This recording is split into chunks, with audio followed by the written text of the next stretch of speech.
Bienvenue à tous et aujourd'hui, nous avons une histoire. Je vais vous la lire et, comme d'habitude, je donnerai mon avis. J'espère que vous ferez de même dans les commentaires ci-dessous.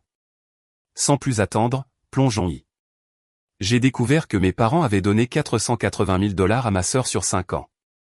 Pendant ce temps, je mangeais du riz et des haricots pour payer mon loyer. Ils disaient qu'ils étaient fauchés. Je n'ai pas discuté. J'ai juste emballé une boîte de toutes les photos avec eux et je les laissais sur leur Porsche. Le document que je n'étais pas censé voir était posé sur le bureau de mon père quand je suis venu arroser leurs plantes pendant leurs vacances. Juste un relevé bancaire partiellement visible sous un magazine. Je n'y aurais pas regardé 2 fois si je n'avais pas reconnu le nom de ma sœur sur la ligne de mémo d'un virement. Bridget, rénovation cuisine, 35 000 $. Je suis resté là, tenant l'arrosoir, l'eau dégoulinant sur le parquet, fixant ce chiffre. 35 000 $ pour une rénovation de cuisine alors que j'avais mangé du riz et des haricots pendant 3 ans d'affilée parce que je ne pouvais pas me permettre l'épicerie et le loyer la même semaine. Mes mains tremblaient en posant l'arrosoir et en déplaçant le magazine. Le relevé montrait 6 mois de transactions, plusieurs virements à Bridget, chacun avec des descriptions de mémos utiles, contribution mariage, aide à l'apport pour une maison, remplacement de voiture, réapprovisionnement fonds d'urgence. Les montants allaient de 8 000 $ à 45 000 $. En 6 mois, mes parents avaient donné à ma sœur plus de 90 000 $. Je me suis assise sur le fauteuil de bureau de mon père. Mes jambes étaient soudainement incapables de me soutenir. J'ai ouvert son ordinateur portable qu'il avait laissé en mode veille. Il n'a même pas eu besoin de mot de passe. Il s'est allumé directement sur son tableau de bord bancaire. Je savais que je ne devais pas regarder. Je savais que c'était une violation de la vie privée. Mais je savais aussi qu'on m'avait menti pendant des années et que j'avais besoin de voir l'ampleur de la situation. J'ai affiché 5 ans de relevé et j'ai commencé à documenter. Chaque virement à Bridget, chaque ligne de mémo décrivant à quoi servait l'argent, chaque date qui coïncidait avec les fois où j'avais demandé de l'aide à mes parents et on m'avait dit qu'ils étaient à court d'argent. Le tableau que j'ai construit racontait une histoire que je n'avais pas voulu croire, mais que j'avais soupçonnée pendant des années. Sur 5 ans, mes parents avaient donné à Bridget 480 000 $, près d'un demi-million de dollars en virements directs, paiements et prêts qui n'avaient jamais été remboursés. Pendant ces mêmes 5 ans, ils m'avaient donné exactement 3 000 $. 1 000 $ quand ma voiture est tombée en panne et que je ne pouvais pas aller travailler. 1 000 $ quand j'ai eu des soins dentaires d'urgence et pas d'assurance. 1 000 $ quand j'ai perdu mon emploi et que j'étais menacé d'expulsion. Chaque fois que j'avais demandé de l'aide, et je n'avais demandé que 3 fois au total parce que demander semblait être un aveu de défaite. Ils m'avaient dit qu'ils avaient des difficultés financières. La retraite de papa n'avait pas été ce qu'ils avaient espéré. Les investissements de maman avaient subi des pertes. Ils avaient leurs propres factures à payer, leurs propres défis. Je les avais crus, je m'étais senti coupable même d'avoir demandé, j'étais retourné dans mon studio exigu et j'avais trouvé comment me débrouiller seul, pendant qu'il donnait à ma sœur assez d'argent pour acheter une maison directement. L'avis de Billy, première question, pourquoi le secret? S'il croyait que tenter des Bridget était justifié, pourquoi vous mentir sur le fait d'être fauché au lieu d'être honnête sur le favoritisme? Aussi, vous voyait-il comme celle qui se débrouillerait de toute façon? Parfois, les familles soutiennent trop un enfant et pas assez un autre parce qu'elles supposent que l'un est plus fort. Pas juste, mais courant. Mais votre geste, emballer les photos et les laisser, est puissant, mais aussi silencieux. Pourquoi ne pas les confronter d'abord? Évitiez-vous une conversation parce que vous saviez déjà qu'il nierait ou justifierait? Un autre angle. Pensez-vous que Bridget connaissait le montant total? Ou faisait-elle aussi partie du système sans réaliser à quel point c'était inégal? J'ai pris des photos de chaque relevé, je les ai envoyées par email à moi-même depuis mon propre téléphone, j'ai construit un tableau détaillé montrant chaque virement, organisé par date et montant. La preuve était accablante et indéniable. Puis j'ai fermé l'ordinateur portable, fini d'arroser les plantes comme j'étais venu le faire, et je suis parti. Le trajet de retour à mon appartement était surréaliste. Je n'arrêtais pas de penser à des moments précis des 5 dernières années. Des fois où j'avais mentionné le stress financier et mes parents avaient rapidement changé de sujet. La façon dont l'expression de maman devenait soigneusement vide quand je parlais de mes difficultés à payer les factures. Comment papa disait des choses comme « Tout le monde a des problèmes d'argent et il faut juste mieux gérer son budget ». J'ai pensé aux publications Facebook de Bridget, à sa belle maison dans la banlieue chère, à son nouveau SUV, à sa rénovation de cuisine qui ressemblait à quelque chose d'un magazine de design, à ses vacances élaborées en Europe et aux Caraïbes. J'avais supposé qu'elle et son mari se débrouillaient bien. Il avait un bon emploi dans la technologie, et elle avait toujours été la plus responsable, celle qui faisait des choix intelligents et réussissait. Il ne m'était jamais venu à l'esprit que nos parents finançaient tout son style de vie. Le studio où je suis rentré semblait encore plus petit et plus déprimant que d'habitude. Peinture écaillée, une cuisine qui n'était vraiment qu'un coin avec une plaque chauffante et un mini-réfrigérateur, une salle de bain avec des problèmes de drainage perpétuel que le propriétaire refusait de réparer. C'était ce que je pouvais me permettre avec un salaire d'enseignante dans une ville chère. C'était là que je vivais pendant que ma sœur recevait un demi-million de dollars de la part de parents qui affirmaient ne pas pouvoir m'aider. Je n'ai appelé personne cette nuit-là. Je n'ai pas contacté d'amis ni posté sur les réseaux sociaux. Je me suis juste assise sur mon canapé d'occasion, mangeant du riz et des haricots parce que bien sûr, c'est ce que j'avais dans le placard, et j'ai digéré ce que j'avais appris.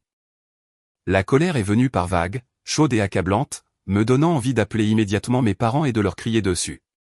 Puis elle se retirait, laissant derrière elle un sentiment de froid et de vide qui était en quelque sorte pire.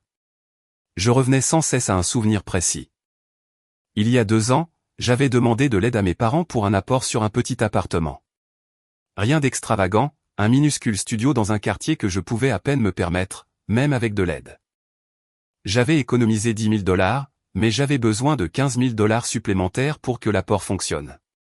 Papa avait l'air sincèrement triste quand il a dit non. Chérie, nous aimerions t'aider, mais nous n'avons pas ce genre d'argent en ce moment. Le marché a été difficile, et nous essayons d'être prudents avec nos fonds de retraite. J'avais pleuré dans ma voiture après cette conversation.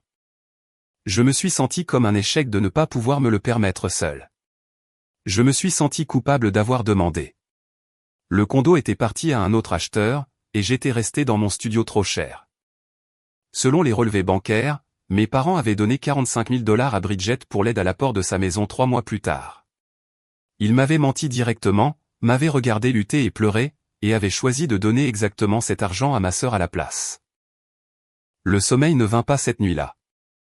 Je restais allongé dans mon lit, fixant le plafond, mon esprit parcourant des années de souvenirs et les recontextualisant tous. Chaque dîner de famille où Bridget mentionnait avec désinvolture un nouvel achat ou une amélioration de la maison. Chaque fois que mes parents avaient loué son succès et ses bons choix, chaque moment où je m'étais senti inadéquate de ne pas avoir ma vie en ordre comme elle. Elle n'avait pas fait de meilleurs choix. Elle avait bénéficié de 480 000 dollars de soutien parental auquel je n'avais jamais eu accès. Au matin, j'avais pris une décision. Je n'allais pas confronter mes parents. Je n'allais pas exiger d'explications, d'excuses ou d'équité. Rien de ce qu'ils pourraient dire ne rendrait cela acceptable. Aucune explication ne justifierait des années de mensonges pendant que je luttais. Au lieu de cela, j'allais leur montrer exactement ce que je ressentais en étant l'enfant jetable. J'ai pris un congé maladie au travail. C'était la première fois que je faisais cela en 2 ans. J'ai passé la journée à parcourir mon appartement, à rassembler toutes les photos où mes parents étaient présents. Cadres sur les étagères. Album photo dans le placard. Le portrait de famille encadré de mon diplôme universitaire. Chaque image qui nous montrait ensemble en famille. Il y en avait plus que prévu. 37 photos au total s'étalant sur 28 ans. Fêtes d'anniversaire et vacances, remise de diplômes et voyages. Moments aléatoires conservés sur pellicule ou en tirage numérique. Je les ai toutes emballées soigneusement dans une boîte. Pas de mots, pas d'explications, juste les photos et une étiquette d'adresse de retour pour qu'ils sachent d'où ça venait. J'ai conduit jusqu'à leur maison ce soir-là alors qu'ils étaient encore en voyage, j'ai laissé la boîte sur leur porche où ils la verraient à leur retour le lendemain. Puis j'ai bloqué leurs 2 numéros, je les ai bloqués sur tous les réseaux sociaux, et je suis rentré chez moi pour comprendre ce à quoi ressemblerait ma vie sans parents qui n'avaient jamais vraiment été là pour moi de manière significative. Le premier appel est arrivé 30 heures plus tard. Je l'ai vu sur mon ordinateur portable. Le nom de maman apparaissait comme une notification d'appel bloqué, puis le numéro de papa, puis à nouveau celui de maman. Cet appel en 2 heures. Puis les messages ont commencé à arriver d'autres membres de la famille dont je n'avais pas encore bloqué les numéros. Ma tante, ta mère est très contrariée. Qu'est-ce qui se passe? Pourquoi leur as-tu envoyé cette boîte? Ma cousine, tes parents sont morts d'inquiétude. Au moins dis-leur que tu vas bien. Ma grand-mère, ce n'est pas une façon de gérer les problèmes de famille. Appelle ta mère. J'ai répondu seulement à ma grand-mère parce que je l'avais toujours respectée même quand nous n'étions pas d'accord. Je vais bien. J'ai juste appris certaines choses sur la façon dont ils m'ont traité par rapport à Bridget et j'ai décidé que j'en avais fini de faire partie d'une famille qui me considère comme moins précieuse. Je ne suis pas intéressé à en discuter. Elle a essayé d'appeler. Je n'ai pas répondu. Elle a envoyé un SMS, quelle chose? Que s'est-il passé? Je lui ai envoyé 3 captures d'écran des relevés bancaires, juste assez pour montrer le schéma, de gros virements à Bridget avec les dates et les montants à côté des dates où j'avais demandé de l'aide et où on m'avait refusé. Sa réponse a mis 15 minutes à arriver. Oh, ma chérie, je ne savais pas que c'était si inégal. Je savais qu'il l'aidait plus, mais je ne savais pas que c'était si grave.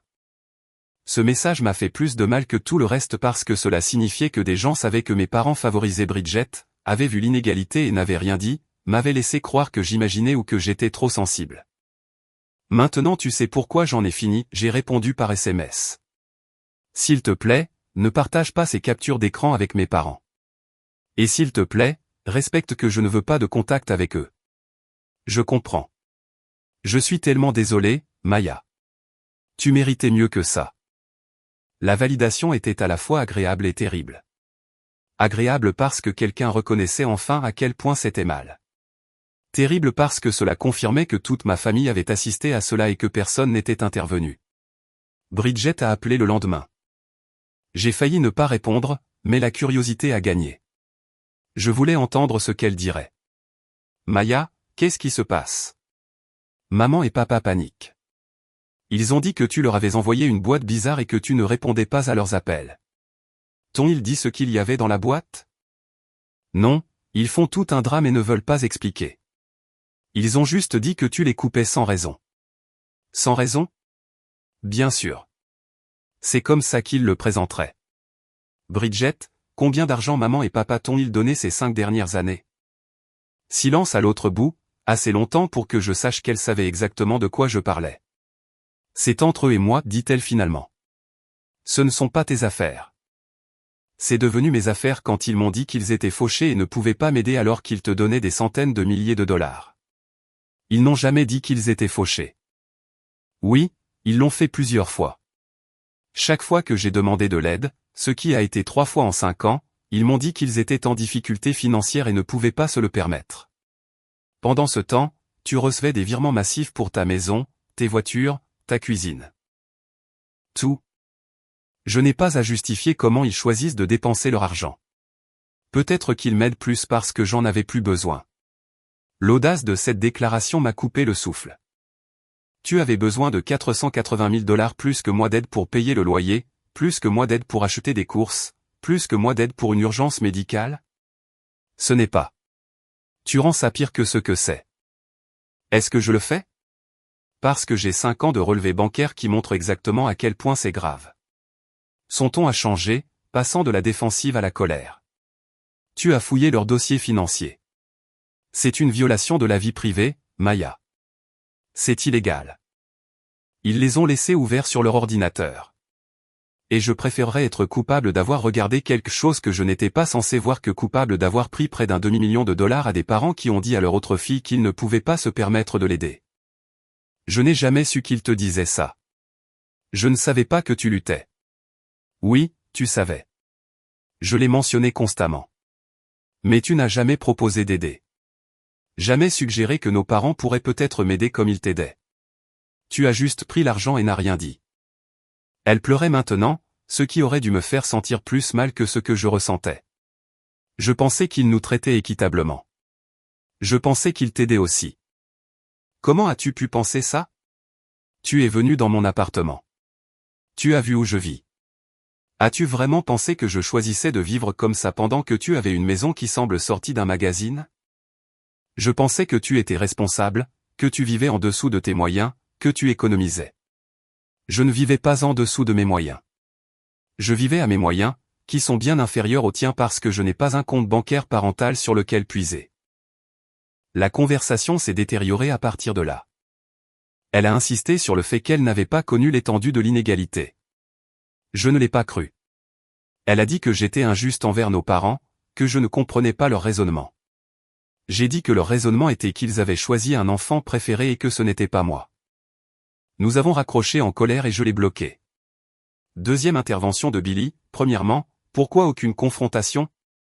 Vous aviez des preuves claires. Était-ce parce que vous saviez déjà qu'il nierait ou tordrait la vérité, ou parce que vous ne vouliez pas entendre la réponse? De plus, votre sœur disant qu'elle ne savait pas est intéressant. Pensez-vous qu'elle ment ou qu'elle est simplement aveugle volontaire? Il est difficile de croire qu'elle n'a jamais remis en question cela, mais les gens ne remettent pas en question ce qui leur est bénéfique. Un autre angle. Vos parents l'ont aidé stratégiquement, maison, voiture, amélioration, mais vous, seulement en cas d'urgence. Était-ce du favoritisme ou ont-ils décidé que vous étiez indépendante et n'aviez pas besoin d'investissement? Toujours faux, mais un état d'esprit différent. La boîte de photos est puissante, mais silencieuse. Mes parents ont envoyé une lettre, par courrier postal, puisque je les avais bloqués partout ailleurs. Elle est arrivée 4 jours après que j'ai déposé la boîte. La lettre était longue de 2 pages, écrite de la main de ma mère, signée par mon père en bas, à côté de la sienne. J'ai failli la jeter sans la lire, mais quelque chose m'a poussé à l'ouvrir. Elle commençait par « Nous sommes dévastés et confus par tes actions ».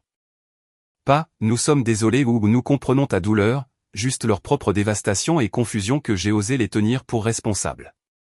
La lettre expliquait ensuite qu'ils avaient aidé Bridget davantage parce qu'elle avait fait des choix différents qui nécessitaient plus de soutien financier. Elle avait acheté une maison, ce qui nécessitait un apport.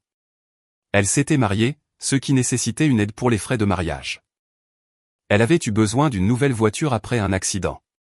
Pendant ce temps, j'avais choisi de louer, choisi de rester célibataire, choisi de garder ma vieille voiture le plus longtemps possible. Mes choix, selon eux, avaient nécessité moins de soutien financier. Ils n'ont jamais reconnu avoir menti sur le fait d'être fauché. Ils n'ont jamais expliqué pourquoi mes 3 demandes d'aide avaient été refusées alors que les douzaines de demandes de Bridget avaient été approuvées. Ils n'ont jamais abordé l'inégalité fondamentale de donner 480 000 $ à un enfant et 3 000 $ à l'autre. La lettre se terminait par « Nous aimons nos 2 filles également. Nous espérons que tu reconsidéreras cet éloignement inutile et que tu reviendras dans la famille. » Je l'ai lu 2 fois, cherchant le moindre indice d'une véritable excuse ou d'une reconnaissance de faute. Je n'en ai trouvé aucune, seulement des justifications et une demande que je passe à autre chose et que je revienne. J'ai rangé la lettre dans un dossier avec toute la documentation que j'avais rassemblée. Puis j'ai rédigé ma propre lettre, une que je n'avais aucune intention d'envoyer, mais que j'avais besoin d'écrire pour ma propre clarté. Chère maman et papa, vous avez donné 480 000 $ à Bridget en 5 ans tout en me disant que vous étiez trop fauché pour m'aider avec mon loyer, mes factures médicales ou un apport pour une maison. Vous m'avez menti en me regardant lutter. Vous l'avez choisi, elle, plutôt que moi. De manière constante et délibérée pendant un demi-siècle. Votre lettre ne s'excuse pour rien de tout cela. Elle le justifie. Elle explique que Bridget avait besoin de plus d'aide en raison de ses choix. Comme si choisir de louer au lieu d'acheter signifiait que je méritais de lutter. Comme si rester célibataire signifiait que je valais 477 000 $ de moins en soutien parental. Vous ne nous aimez pas également. Vous l'avez prouvé avec votre chéquier. Et maintenant? Vous voulez que je fasse comme si ça n'avait pas d'importance parce que le reconnaître vous met mal à l'aise. J'en ai fini de faire semblant. J'en ai fini d'être l'enfant dont vous ne vous souvenez que quand cela vous arrange. J'en ai fini de regarder Bridget tout obtenir pendant que j'ai des excuses. La boîte de photos était ma façon de vous montrer ce que vous avez fait. Vous m'avez effacé de vos priorités pendant des années. Je ne fais qu'officialiser cela en vous effaçant de ma vie. Ne me contactez plus. N'envoyez pas de lettres. Ne vous présentez pas à mon appartement et n'essayez pas de me joindre par l'intermédiaire d'autres membres de la famille. Vous avez fait votre choix. Maintenant, vivez avec. Maya. Je ne l'ai jamais envoyé, mais l'écrire m'a aidé à clarifier exactement pourquoi j'avais pris la décision que j'avais prise. Il ne s'agissait pas de l'argent lui-même. Il s'agissait du mensonge, d'être traité comme jetable alors que ma sœur était traitée comme précieuse, d'années de gaslighting où ma réalité était niée et mes luttes minimisées. Les mois suivants furent étranges, libérateurs et solitaires à la fois. J'ai changé de numéro de téléphone et je n'ai pas donné le nouveau à quiconque pourrait le transmettre à mes parents. J'ai déménagé dans un quartier différent, un appartement légèrement plus grand que je pouvais à peine me permettre, mais qui ressemblait à un nouveau départ. J'ai commencé une thérapie pour traiter l'impact émotionnel d'apprendre que vos parents ont un enfant préféré, et que ce n'est pas vous. Mon thérapeute m'a aidé à comprendre que l'inégalité ne concernait rien de ce que j'avais fait ou omis de faire. Il s'agissait de leur propre dysfonctionnement, de leur propre choix, de leur propre incapacité à traiter équitablement leurs enfants. Certains parents ont des préférences, expliqua-t-elle. Parfois c'est l'enfant le plus âgé. Parfois c'est le plus jeune. Parfois c'est celui qui a le plus besoin d'aide. Parfois c'est celui qui leur rappelle eux-mêmes. Les raisons n'ont pas autant d'importance que l'impact. Vous avez vécu des années de traitement inégal et de gaslighting à propos de ce traitement. C'est traumatisant. Entendre cela qualifié de traumatisme a aidé, m'a fait sentir moins que j'exagérais, plus que j'avais une réaction appropriée à un véritable préjudice. Le travail est devenu plus compliqué. J'enseignais dans la même école depuis 6 ans, mais le salaire n'allait jamais être suffisant pour construire une réelle stabilité. J'ai commencé à chercher d'autres options, des districts mieux payés, des écoles privées. Finalement, j'ai postulé pour un poste administratif qui s'accompagnait d'une augmentation de salaire significative.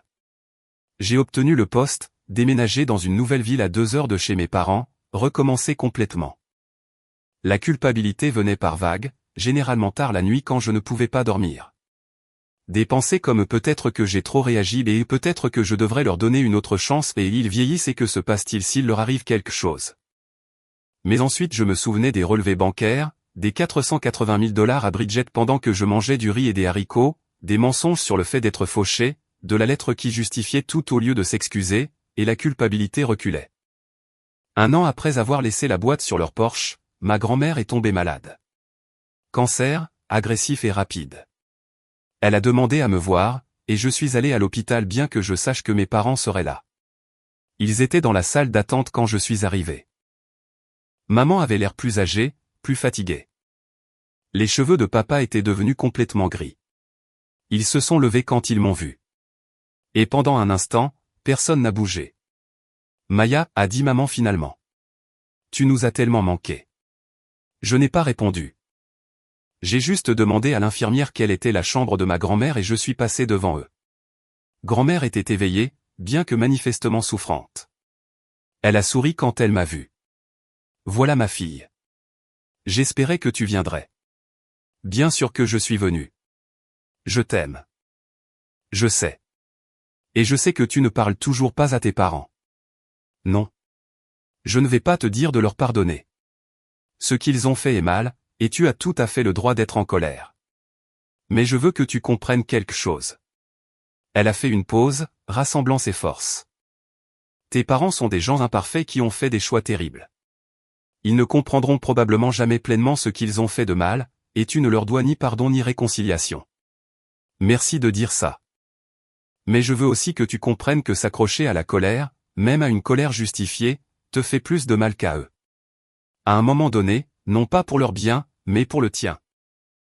Tu voudras peut-être laisser tomber ce qu'ils ont fait.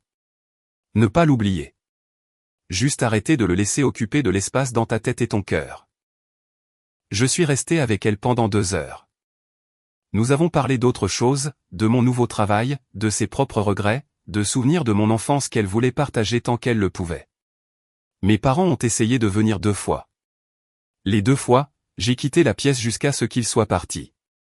Grand-mère ne m'a pas poussé à rester ou à interagir avec eux. Elle m'a juste laissé gérer à ma façon. Elle est décédée 3 semaines plus tard. Les funérailles ont été gênantes et douloureuses. Je me suis assise loin de mes parents et Bridget est partie immédiatement après le service sans assister à la réception. Ma tante m'a accosté sur le parking. Ça tue ta mère. Elle a perdu sa propre mère et sa fille ne lui parle pas. Comment peux-tu être si cruel? Demandez-lui comment elle a pu donner à Bridget près d'un demi-million de dollars tout en me mentant sur le fait d'être fauchée. Quand elle pourra répondre honnêtement, nous pourrons parler. L'argent n'est pas tout, Maya. La famille est ce qui compte. Alors elle aurait dû me traiter comme une famille au lieu de me traiter comme l'enfant qu'elle était obligée de reconnaître occasionnellement. Je suis parti avant qu'elle ne puisse répondre. La vie de Billy, ils ne se sont pas excusés du tout, ils se sont juste expliqués. Pensez-vous qu'ils croient sincèrement avoir été justes ou évitaient-ils d'admettre leur faute parce que cela les aurait forcés à faire face au favoritisme? De plus, leur logique est intéressante. Elle avait plus besoin à cause de ses choix. Alors, pourquoi ne vous ont-ils jamais offert l'option? Par exemple, nous t'aiderons aussi à acheter. Pourquoi le soutien n'était-il que réactif pour vous et proactif pour elle? Votre lettre non envoyée. Pourquoi ne pas l'envoyer? Elle est claire, sans chaos émotionnel, juste des faits. Pensez-vous que l'envoyer les aurait aidés à comprendre? Ou pensez-vous qu'ils sont incapables de l'entendre de toute façon? À l'hôpital, vous êtes passé devant eux sans vous engager. Pensez-vous que cela vous a apporté une clôture ou a-t-il juste gelé les choses là où elles étaient? 2 ans après la boîte sur le porche, j'ai reçu un email d'un avocat. Ma grand-mère m'avait laissé $50 000 dans son testament, accompagné d'une lettre. La lettre expliquait qu'elle était au courant de l'inégalité entre moi et Bridget depuis des années, qu'elle s'était disputée avec mes parents à ce sujet, leur avait dit qu'ils endommageaient leur relation avec moi, les avait avertis que cela finirait par exploser. Ils n'ont pas écouté, écrivit-elle. Ils se sont convaincus qu'aider Bridget davantage était justifié parce qu'elle en avait plus besoin. Ils n'ont jamais vu que le besoin n'est pas la même chose que la valeur et que traiter les enfants inégalement nuit à toutes les personnes impliquées. Cet argent n'est pas pour compenser ce que tes parents ont fait. Rien ne peut compenser cela. Mais je veux que tu aies quelque chose qui t'appartienne. Pour lequel tu n'as pas à lutter, qui vient sans condition ni attente. Achète le condo que tu voulais. Crée une entreprise, prends des vacances. Tout ce qui t'apporte de la joie. Et sache s'il te plaît que je t'ai vu. J'ai vu à quel point tu travaillais dur et à quel point tu luttais et comment tu continuais malgré si peu de soutien. J'étais fier de toi. Je suis fier de toi. J'ai pleuré en lisant cette lettre. Le chagrin pour ma grand-mère, qui avait été le seul membre de ma famille à vraiment voir et reconnaître ce qui s'était passé. Le soulagement que quelqu'un ait validé mon expérience. La gratitude pour l'argent qui signifiait que je pouvais enfin arrêter de vivre au jour le jour. J'ai utilisé une partie de l'héritage comme apport pour une petite maison, pas un condo cette fois, une vraie maison avec un jardin dans un quartier que j'aimais avec un remboursement de prêt hypothécaire que je pouvais me permettre avec mon nouveau salaire. Emménager dans cette maison a été une victoire. Non pas sur mes parents ou ma sœur, mais sur les circonstances qui m'avaient fait lutter si longtemps. J'avais réussi malgré un soutien minimal. J'avais construit une vie stable et la mienne. Mes parents ont envoyé une carte quand ils ont découvert la maison, probablement par l'intermédiaire de membres de la famille élargie qui maintenaient toujours le contact avec moi et eux. La carte me félicitait pour l'achat et incluait un mot. Nous sommes si fiers de toi d'avoir atteint cet objectif. Avec amour, maman et papa. Aucune reconnaissance de l'ironie, aucune reconnaissance que je leur avais demandé de l'aide pour exactement cet objectif 3 ans plus tôt et qu'on m'avait refusé. Juste de fades félicitations et une demande implicite de crédit pour mon succès. J'ai jeté la carte sans répondre. Bridget m'a contacté le jour qui aurait été le 85e anniversaire de notre grand-mère. Elle a envoyé un email parce que je l'avais bloqué partout ailleurs. Je sais que tu ne veux pas avoir de mes nouvelles. Mais l'anniversaire de grand-mère m'a fait penser à la famille et à quel point la nôtre est devenue fracturée. J'ai fait de la thérapie pour comprendre mon rôle dans ce qui s'est passé entre nous. Je commence à réaliser à quel point j'ai bénéficié d'une inégalité que je n'ai pas remise en question. Je suis désolé pour cela. Je suis désolé d'avoir tant pris pendant que tu luttais. Je suis désolé de ne pas t'avoir défendu ou d'avoir remis en question pourquoi nos parents nous traitaient si différemment. Je n'attends pas de pardon. Mais je voulais que tu saches que je comprends enfin pourquoi tu es en colère et que tu as tout à fait le droit de l'être. C'était la première excuse sincère que j'ai reçue de la part de ma famille immédiate. Pas d'excuse, pas de justification, juste une reconnaissance et une prise de responsabilité. Je n'ai pas répondu immédiatement. J'y ai réfléchi pendant une semaine, me demandant si je voulais m'engager ou maintenir les limites que j'avais établies. Finalement, j'ai répondu, merci pour tes excuses. J'apprécie que tu aies travaillé pour comprendre comment l'inégalité m'a affecté. Je ne suis pas prête à reconstruire une relation, et je ne le serai peut-être jamais, mais je reconnais que tu as pris tes responsabilités. Ce qui est plus que ce que nos parents ont fait. J'espère que ta thérapie continue à t'aider. Nous ne sommes pas proches. Nous échangeons des emails quelques fois par an, généralement autour des fêtes ou des événements familiaux que nous évitons toutes les deux. Mais il n'y a plus d'hostilité. Juste la distance et la reconnaissance que nous sommes fondamentalement des personnes différentes qui ont été élevées dans la même maison mais ont eu des expériences complètement différentes. J'ai 34 ans maintenant, 5 ans après la boîte sur le porche. Ma vie est stable d'une manière que je n'aurais jamais cru possible lorsque je mangeais du riz et des haricots dans ce studio. Bon travail, belle maison, compte d'épargne, fonds de retraite. J'ai tout construit moi-même sans le soutien parental qui aurait pu rendre les choses plus faciles mais qui aurait aussi eu des conditions. Mes parents ne comprennent toujours pas ce qu'ils ont fait de mal.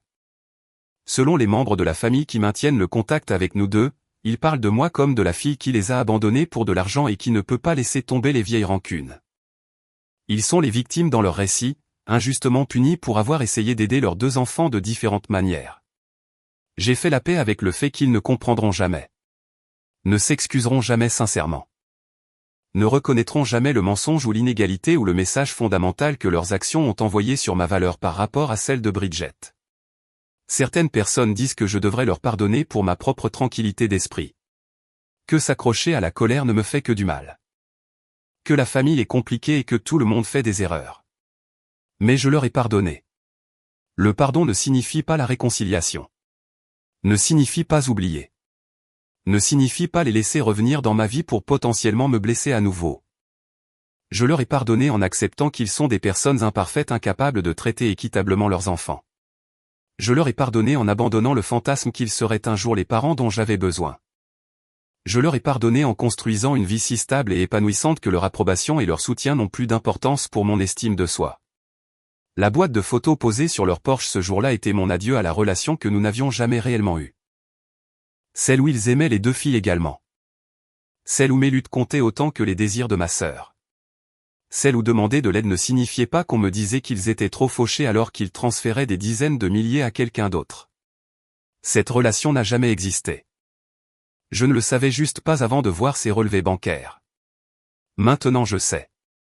Et j'ai construit une vie qui ne nécessite pas leur participation ou leur validation. Une vie où je ne suis pas l'enfant jetable ou la fille moins importante. Juste moi-même, enfin digne d'investissement, même si mes parents ne l'ont jamais vu ainsi. Les photos sont toujours dans cette boîte quelque part, probablement rangées dans leur grenier ou leur garage, un rappel de la fille qu'ils ont perdue parce qu'ils n'ont pas pris la peine de la traiter équitablement. Je n'ai plus besoin de ces photos.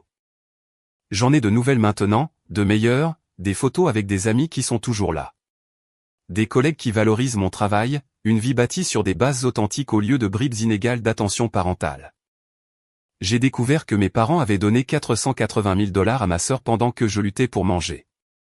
Ils ont menti sur le fait d'être fauchés. Je n'ai pas discuté. J'ai juste emballé une boîte de toutes les photos avec eux et je les laissais sur leur Porsche. Et je me suis éloigné de personnes qui avaient clairement fait comprendre que je valais moins d'un $2 million de traitement différentiel. La meilleure décision que j'ai jamais prise.